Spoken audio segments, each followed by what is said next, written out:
What are some practical helps to deepen a desire and love for prayer? Well, you know what comes to my mind is when I did this more in the first, say, 10 or 15 years of my ministry here. Every time prayer week rolled around at Bethlehem, I would preach on prayer, which meant I had to study prayer, which meant leading up to it, I began to read a book about prayer. I've got lots of books in my library on prayer. And they were usually not very technical books. They were experiential books, often, on my life of prayer or my discipline of prayer or something. And I would get very inspired, especially biographical books. Books like people like Hudson Taylor. When you read the life of this man's prayer life, you're really inspired.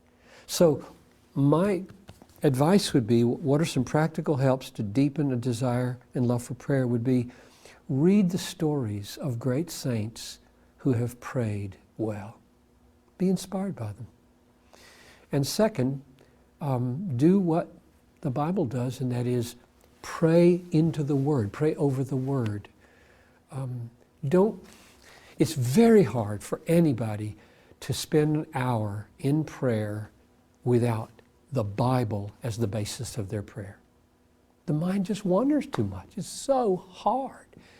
And so prayer is keeping God in focus as we bring up our longings to Him and have Him create longings that are then offered back to Him. That doesn't happen unless you're there letting Him talk.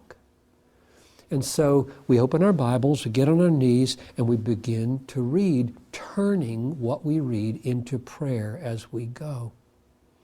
So I think those three things: read something inspiring, biography about prayer, cry out to God that He'd give you a spirit of prayer, and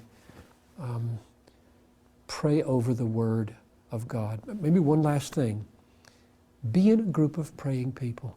Be around people who pray better than you do. I'm in about 5 groups a week for 30 minutes of prayer.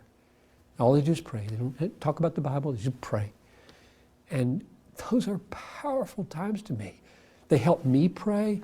I'm listening to prayer. Prayer is a community thing.